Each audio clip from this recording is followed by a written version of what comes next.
कल आप लोग पढ़े थे इंग्लिश में इज और एम का प्रयोग, बिल्कुल शुरुआत से शुरू किए थे ना हम। आज इज और एम के बाद उसका पास्ट फॉर्म पढ़ेंगे, वाज वेयर। क्या पढ़ेंगे? वाज वेयर का प्रयोग इसके पहले आप लोग पढ़ा होगा, पढ़े हो कि नहीं? फिर एक बार और आप लोग को वाज वेयर का प्रयोग हम पढ़ाने जा रहे हैं, पहले समझ जाओ।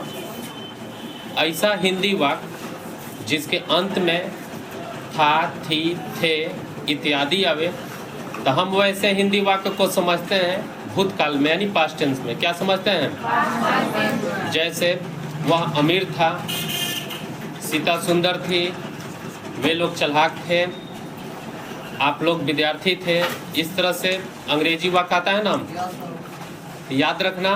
कल जैसे पढ़े थे सेम वैसा ही पढ़ना है, लेकिन आप लोग हो सकता है पहले जो था थी का प्रयोग करना वाज वेयर में सीखे हो, उससे अलग सिखाएंगे। आप लोग सीखे हो जहाँ था और थी रहे वहाँ वाज का प्रयोग करेंगे, और जहाँ थे रहे वहाँ वेयर का, लेकिन बिल्कुल अलग पढ़ाएंगे, वैसा प्रयोग नहीं होगा। सिंगुलर प्लुरल से मतलब है, था थी से कोई मतलब। सिंगुलर रहेगा तो क्या प्रयोग करेंगे? वाज। अब प्लुरल रहेगा तो इस चीज से मतलब है, था थी से कोई मतलब नहीं है। बोर्ड पे आप सभी लोग ध्यान दो। यूज ऑफ वाज या वेयर। हिंदी और था, थे, थी। था, थी, थे रहे, तो इसको कौन सा टेंस में समझते हैं? Past tense. पास्ट टेंस का स्ट्रक्चर क्या होता है?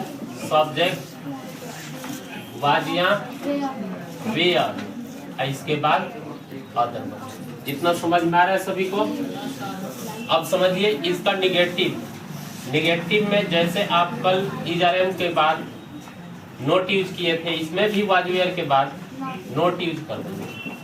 सब्जेक्ट वाज या were plus not plus other. इसमें क्वेश्चन, क्या चीज बनाना है? क्वेश्चन। याद रखना, क्वेश्चन में इंट्रोगेटिव होता है, WH वर्ड होता है, लेकिन हम लोग इसको मात्र एक स्ट्रक्चर में पढ़ा देते हैं, question.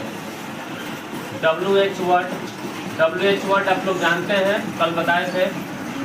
What, why, when, who, how, ये सब क्या है?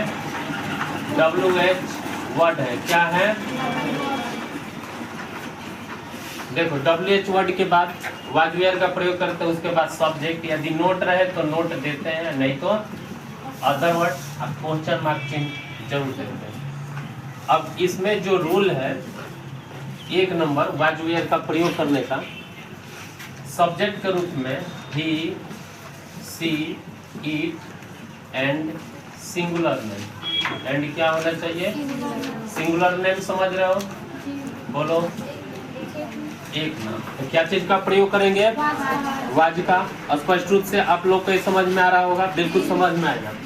दूसरा पॉइंट है इसमें, सब्जेक्ट के रूप में we, you, they and plural names. Plural names रहे तो क्या चीज का प्रयोग करेंगे? वेयर का। क्या चीज का? लेकिन एक चीज छूट रहा है, आई। प्रेजेंट में रहता है तो आई के साथ एम का प्रयोग करते हैं, पास्ट में रहे तो आई के साथ भी वाज का प्रयोग करते हैं। क्या चीज का? तो यहाँ पर जहाँ ही लिखे हैं, इसमें ही आई को शामिल कर लिया जाए। He, she, it, I and singular name तो was, we, you, they and plural names तो वेयर। बिल्कुल समझ में आ रहा है सभी को? चलो एक चीज और बताते हैं जो क्वेश्चन टेक्स्ट में प्रयोग होता है। वाज नॉट प्रयोग करना चाहते हैं तो प्रयोग कर सकते हैं, और यदि चाहते हैं कि वाज नॉट का प्रयोग ना करें तो वजन का प्रयोग होता है। क्या चीज का प्रयोग होता है? वजन। याद रखना। अब वेयर नॉट मिलकर वेयर प्लस नोट मिलकर बन जाता है वरांत। क्या बन जाता है? वरांत। इस तरह से इसका प्रयोग करके बनाते हैं। एक वाक्य इसमें बनाया जाए, सिंपल सा वाक्य बोलते हैं, वे लोग दयालु थे। गौरव स्टैंड अप हो जाओ।